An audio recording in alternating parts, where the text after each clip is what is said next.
आपको जो है एक प्रॉमिस करना पड़ेगा, रेगुलर क्लास जो है ना करनी है विथ मी कि सर आप रेगुलर क्लास कर पाओगे। तो 100 आउट ऑफ 100 लाने के लिए आपको सबसे पहले अपने मन को समझाना पड़ेगा, पॉइंट बाय पॉइंट लिखना है, कुछ कुछ चीजें लिख रहे हैं, सिंपल सिंपल चीजें लिख रहे हैं, कोई भारी चीज नहीं लिख रहे हैं, बहुत बड़ा चीज आपको नहीं बोलने करने के लिए।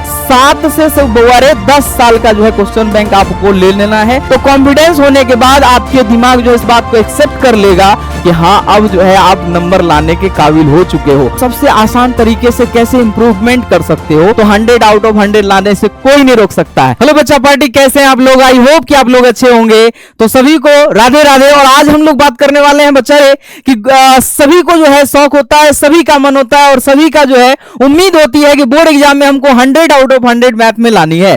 तो सर यहाँ पे ये सोचना है बोरे कि देखना ये है कि सर 100 आउट ऑफ 100 लाया कैसे जाए, ऐसा कौन सा मूल मंत्र है जिसके द्वारा हम 100 आउट ऑफ 100 ला सकते हैं। तो आज हम इसी के ऊपर बात करने वाले हैं। वीडियो में बने रहिएगा और जो भी बात बोलेंगे उसको अपने रियल लाइफ में इंप्लीमेंट करनी है, अर्थात यानी अपने लाइफ में इस चीज को उतारना है, तभी जाकर के आप 100 आउट ऑफ 100 ला सकते हैं। ठीक है, तो चलते हैं, बात करते हैं। सबसे पहले वो ध्यान दीजिएगा, सबसे पहला काम क्या होगा? सबसे पहला काम ये होगा कि डेली क्लास जो है अटेंड करनी है। यानी हम जो भी क्लास लेते हैं, जो भी पढ़ाते हैं, वो 2 सवाल हो या 5 सवाल हो या 10 सवाल हो, जो भी पढ़ाते हैं, चाहे बेसिक कॉन्सेप्ट हो, चाहे वो 1 घंटे की क्लास हो, चाहे आधे घंटे की क्लास हो, सबसे पहला जो है आपको यहां से अपने मन में बैठाना है कि क्लास सर रेगुलर करनी है। अगर आप क्लास रेगुलर करते हो और चीजों को पूरा शुरू से लेकर के अंत तक पढ़ते हो तो गारंटी है, 100% गारंटी है कि आपको 100 आउट ऑफ 100 मिलेगा। तो सबसे पहला जो है बउरे आपको यहां पे प्रॉमिस करनी है। क्या प्रॉमिस करना है बउआ? ध्यान से समझिएगा।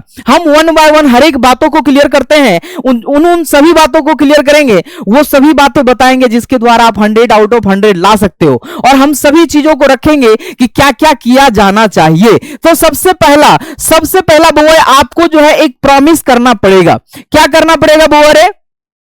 प्रॉमिस करना पड़ेगा। सर क्या प्रॉमिस होगा? अब वो समझना है कि सबसे पहला तो प्रॉमिस क्या है सर, क्या प्रॉमिस करवाने वाले हैं हम आपसे। तो सिंपल सा प्रॉमिस है, कोई हार्ड प्रॉमिस नहीं है। ऐसा नहीं कि बहुत बड़ा प्रॉमिस कर दिए और ऐसा प्रॉमिस कर दिए कि हमसे वो फॉलो ही नहीं हो रहा है, तो ऐसा भी नहीं है। आपको सिंपल सा फॉलो करना है, एक सिंपल सा चीज एक ही है, बस एक ही बात बोलेंगे हम। करना क्या है कि रेगुलर क्लास अटेंड करना है। तो यहां पे हम लिख देते हैं, ध्यान से समझिएगा, ये रेगुलर जो है वो रेगुलर क्लास जो है ना करनी है, और बस इतना ही है, एक ही हम दे रहे हैं, सिंपल एक ही क्लास जो है, मतलब सिंपल है कि एक जो भी क्लास होगी उस क्लास को रेगुलर अटेंड करना है। और यहां पे हम लिख देते हैं कि विथ, यहां पे क्या होगा?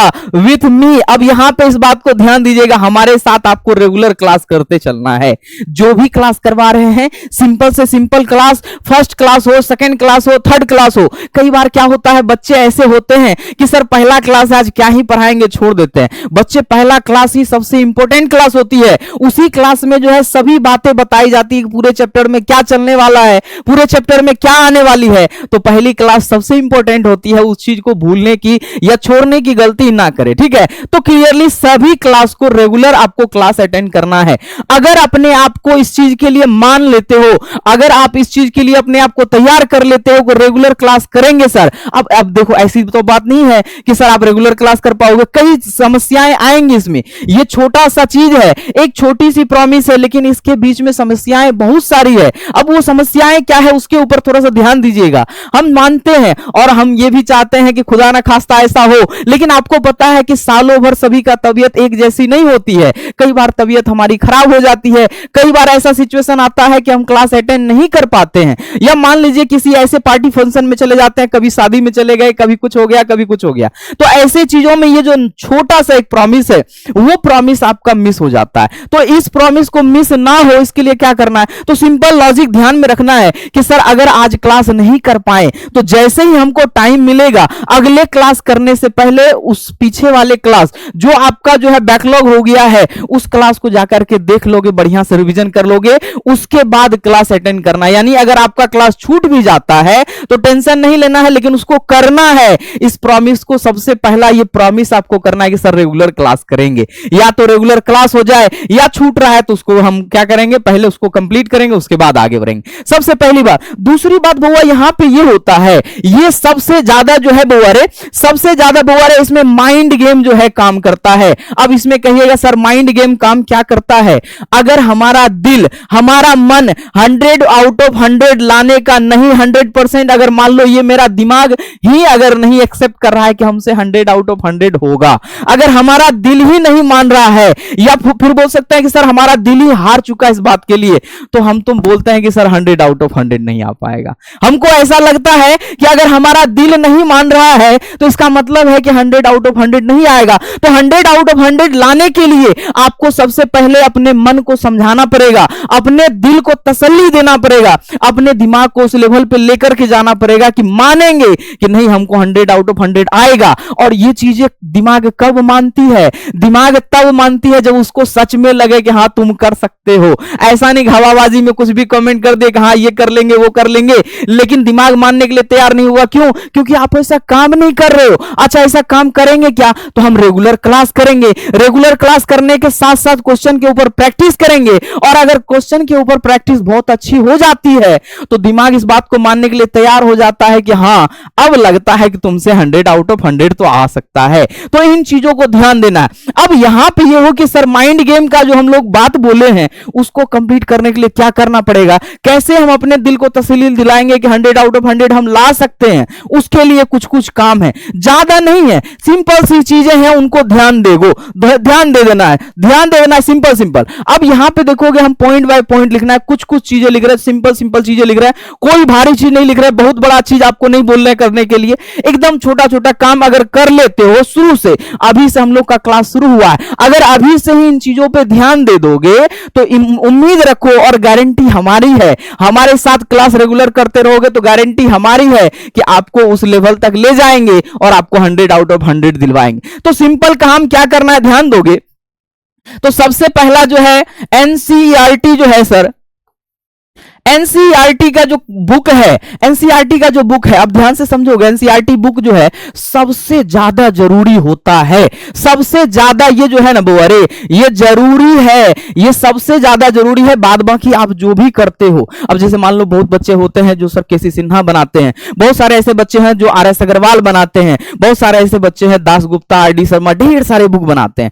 लेकिन एनसीईआरटी जो है, एनसीईआरटी जो बुक जो है बुआ वो सबसे पहला प्रायोरिटी है, इसको सबसे ऊपर रखोगे, इसको सबसे बुआ ऊपर रखना है। दूसरा क्या करोगे, दूसरा क्या करोगे, जैसे जैसे चैप्टर खत्म होगा, जैसे मान लीजिए अभी हम चैप्टर 2 पढ़ा रहे हैं इनवर्स ट्रिग्नोमेट्रिक फंक्शन, जैसे इनवर्स ट्रिग्नोमेट्रिक फंक्शन खत्म हुआ आपको पीवाईक्यू लगाना है, यानी प्रीवियस क्वेश्चन ये जो दिया हुआ है ये पीवाईक्यू लगाना है सर। ये पीवाईक्यू मतलब क्या हो गया, क्वेश्चन बैंक उठाओगे। अब क्वेश्चन बैंक कब तक, हम मानते हैं कि कम से कम 7 से 10 साल, 7 से 10 साल का जो है क्वेश्चन बैंक आपको ले लेना है।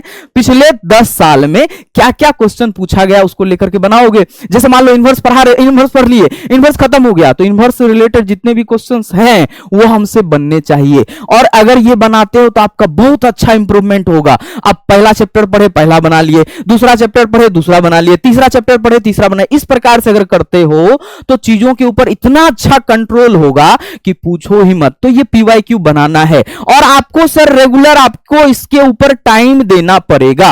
अब टाइम की बात अगर रही है तो सर टाइम तो देना पड़ेगा, बिना टाइम का तो होगा नहीं। और याद रखोगे टाइम के साथ साथ इसमें क्या होता है, इसमें प्रैक्टिस होती है बउआरे, प्रैक्टिस का सब्जेक्ट है। आप सभी को पता होगा कि मैथ जो है ना वो क्या है, प्रैक्टिस का सब्जेक्ट है सर। तो आपको टाइम की अगर बात करें तो मिनिमम यहां से 3 से 4 घंटे आपको देना चाहिए शुरुआती के समय में। अगर आप शुरू में इतना ज्यादा टाइम देते हो तो अच्छा कंट्रोल आपका हो जाएगा, और बाद में आप 1 घंटा भी देते हो तो धड़ाधड़ रिवीजन हो जाएगा। मैथ क्या है, मैथ सर प्रैक्टिस का सब्जेक्ट है। जितना ज्यादा प्रैक्टिस करोगे उतना अच्छा आपका कंट्रोल होगा और उतना अच्छा आपका कॉन्फिडेंस होगा, और ज्यादा कॉन्फिडेंस होगा तो क्या बोले, माइंड गेम का कहानी बोले थे। तो कॉन्फिडेंस होने के बाद आपके दिमाग जो इस बात को एक्सेप्ट कर लेगा लगेगा कि हाँ अब जो है आप नंबर लाने के काबिल हो चुके हो। और जिस समय ये आपका माइंड मान लिया कि हम 100 आउट ऑफ 100 ले सकते हैं, समझ लो उस दिन आप ले आए। ठीक है,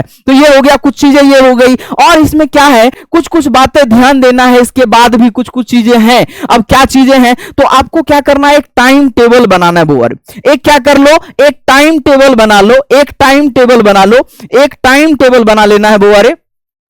एक टाइम टेबल बना लो जिसके हिसाब से पढ़ोगे। इसको कहते हैं समय का सदुपयोग। सुने होंगे आप बचपन में कहीं ना कहीं कहानी सुने होंगे कि सर टाइम का सदुपयोग क्या होता है। टाइम का सदुपयोग होता है आपके पास समय तो बहुत है, समय तो बहुत है, लेकिन उसका सही जगह पे उपयोग नहीं कर पा रहे हो। अगर नहीं कर पा रहे हो तो फिर फायदा ही नहीं है, यानी जाने हुए चीज को भी भूल जाओगे। तो समय का सदुपयोग करना बहुत जरूरी है, यानी समय पे चीजें जो है उसको लाना और उसको करना सबसे इंपॉर्टेंट हो जाता है। तो टाइम टेबल आप एक बना लो। दूसरी बात, अगर मैथ में आप कमजोर हो, ध्यान दोगे, मैथ में अगर आप कमजोर हो, मैथ को सबसे आसान तरीके से कैसे इंप्रूवमेंट कर सकते हो, एक ले लोगे एग्जाम देने वाला वो जो तख्ती होता है ना, व्हाइट रंग का बुआ देखोगे एग्जाम वाला जो होता है, वो एक ले आना है खरीद करके, 40-50 रुपया में देगा। वो मार्कर लेना है और मार्कर लेकर के क्वेश्चंस को इसके ऊपर रफ करना है, लिखना है, मिटाना है, लिखना है, मिटाना है। आपका मैथ इतना अच्छा हो जाएगा, इतना स्ट्रांग हो जाएगा कि आप अच्छे से सवालों को हैंडल कर सकते हो और आपका जो है इसके ऊपर कंट्रोल कमांड बहुत तगड़ा हो जाएगा, जिससे आप मैथ में बहुत अच्छा कर सकते हो। और एक्स्ट्रा बुक, अब एक बुक का नाम बताते हैं जो सभी बुक का बाप है। सभी बुक का क्या बुआ रे, बाप है, एकदम बाप। तो ये एनसीईआरटी जो पढ़े है ना, एनसीईआरटी का एक आता है एग्जाम्पलर, ठीक है, एक आता है एग्जाम्पलर बुआरे, आता है एग्जाम्पलर। जाकर के बुक का नाम बोलोगे, सर एनसीईआरटी का एग्जाम्पलर दे दो। आपको देखोगे कई बार क्या होता है कि आपको लगता है कि सवाल तो एनसीईआरटी का है लेकिन बुक में हमको मिल नहीं रहा है, तो वो बुक से नहीं है बल्कि वो दूसरा बुक एक और होता है, एनसीईआरटी के थ्रू ही निकाला जाता है। वो कहेंगे सभी बुक का बाप है, उसके सामने ना तो केसी सिन्हा का बुक चलने वाला है, ना तो आरडी शर्मा का, ना तो आरएस अग्रवाल, जो भी है उन सभी का सबसे जो ओरिजिनल बुक है वो एग्जाम्पलर है। एनसीईआरटी का बोलोगे एग्जाम्पलर लेना है, और अगर इसको 100% बना लेते हो चैप्टर वाइज, जैसे पढ़ाते जाएंगे वैसे बनाते जाओगे, अभ्यास करते जाओगे, प्रैक्टिस करते जाओगे, तो समझ लो कि 100 आउट ऑफ 100 लाने से आपको कोई नहीं रोक सकता है, यानी हम भी नहीं रोक सकते हैं। ठीक है, तो उम्मीद है कि समझ में आया होगा। और अगर इन चीजों को इंप्लीमेंट कर देते हो अपने लाइफ में तो 100 आउट ऑफ 100 लाने से कोई नहीं रोक सकता है। ठीक है, तो मिलते हैं इसी प्रकार के एक वीडियो के साथ, तब तक के लिए जय हिंद।